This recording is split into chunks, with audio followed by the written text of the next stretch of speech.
Alright YouTube, hello, thank you for watching. Today I'm doing some kitchen chemistry. All chemical babies have to crawl before they walk kind of scenario. Actually, this started out as kitchen chemistry, and then after the fumes got to me, that became outdoor chemistry. So don't underestimate the power of vinegar. I took 500 milliliters of 6% vinegar, so it's 6% acetic acid in it. I tried to get some of the water off of it to concentrate it up a little bit more. Kind of having my doubts, I succeeded.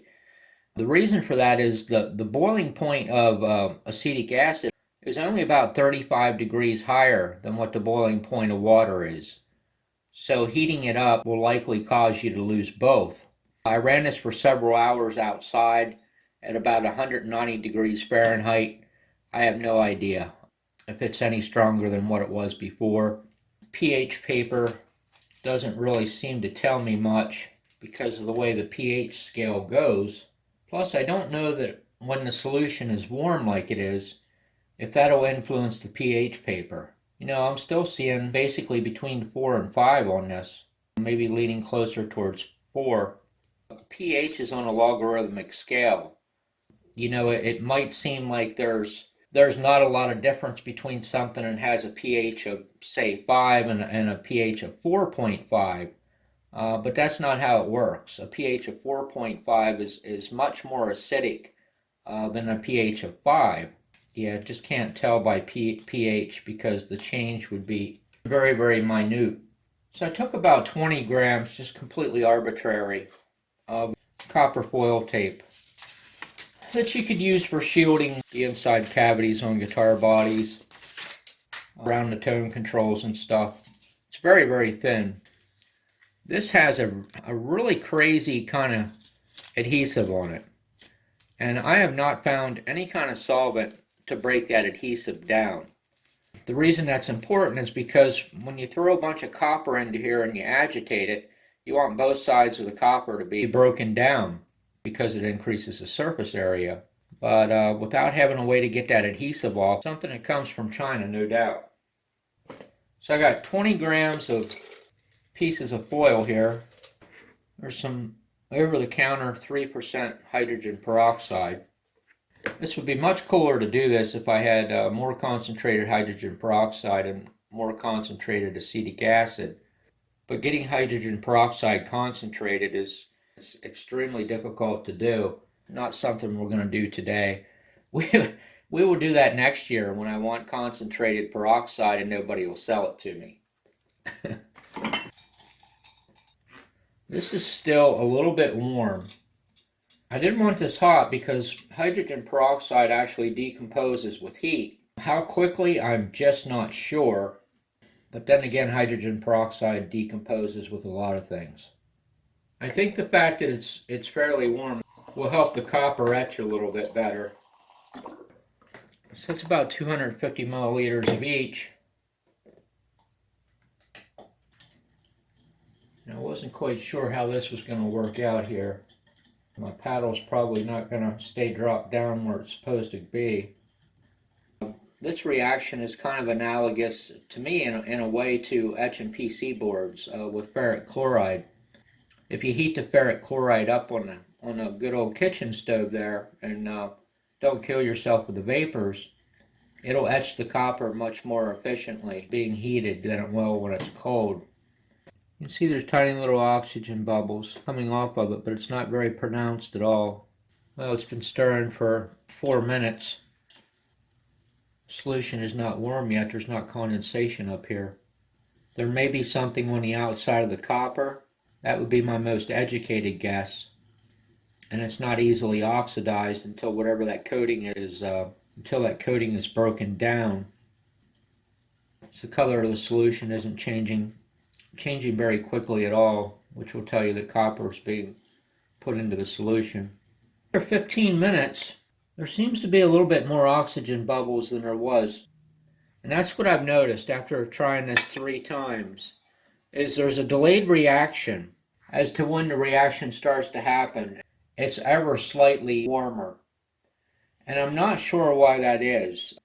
The only thing I can conceivably think of is it's being delayed breaking down the copper because there's something on the outside of this Chinese stuff that keeps it nice and shiny, trying to convince you to buy it. That's the only thing that makes any sense to me. I think if I could get this copper up above that paddle bit, I think things would be better. So probably about 18 minutes into it. It starts to foam on top. I kind of think the reason for that is because the hydrogen peroxide is just kind of dying out, but I'm not 100% sure. 21 minutes, and the beaker is just now getting pretty darn warm. It'd be so much better to do this with like some 15 or 20% acetic acid and a little bit stronger hydrogen peroxide, maybe like 9 or 12%. After 30 minutes, it's picked up significantly more blue in it. Still fairly warm from the reaction going on. You can't see any more oxygen bubbles coming off of anything at this point. So I don't know if I've gotten everything out of this I'm going to get out of it or not. But I'll try agitating it another 15 minutes. And I think by that point, that's all I'm going to get out of the copper. Because I think the solution just loses its get up and go, for lack of more qualified words. The pH of it is pretty much neutral at this point, so that will tell you some things. Dump this into a pan and boil it off because this solution is not very concentrated.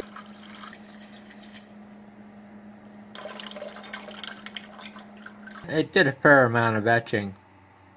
Didn't etch these so well. I kind of thought that maybe they might hopefully disappear in it. It mostly hit the foil. You can see there's residue in there from that nasty adhesive. Once you get some heat on this, you can see in the solution that there's like some murky areas where there's like a high concentration. But other than that, for all intents and purposes, this is largely water that just need to boil off.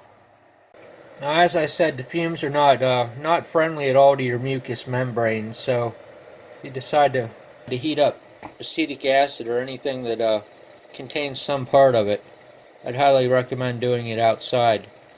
After you get a lot of this water boiled off, you'll start to see a lot of almost like crystals on top of the solution. I'm not quite sure what to make of that at this point. They're just kind of floating there.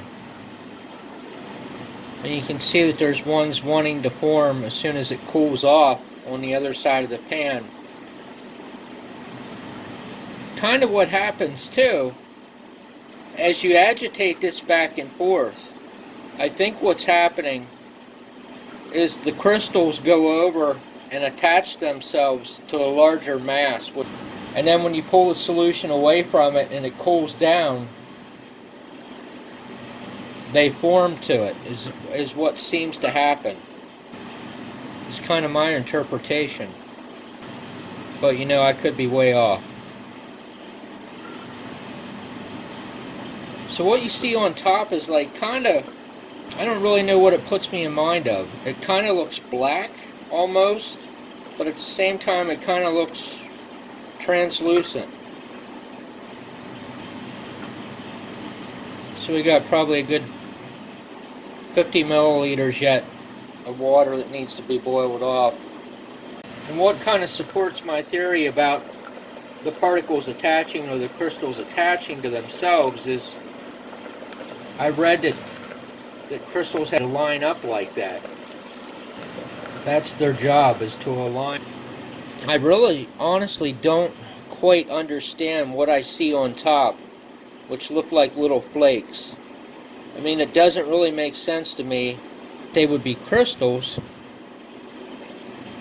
but copper acetate is of course going to be denser than water, so I don't know why it would float on top of it. I don't know, man, I got a lot to learn yet. So there's what it looks like. So that's what I ended up with, about 23 grams. Of course, probably at least 40% of that, maybe slightly more, is going to be water. But it's super, super cool. It's got a really dark emerald green color to it with like almost like a black kind of hue to it. Not really quite sure what to make of that. I have a feeling that'll change once it's dry. So I did try drying some of this out. I put this into a Ziploc baggie. I put a silica gel pack into it. Left it in there for about a day and a half or so. Didn't really do a lot for it. So I'm not too impressed with the silica gel as far as the desiccant goes. So there you go, kitchen chemistry and copper acetate. So I appreciate you watching my videos very much. Take care. Have a nice day.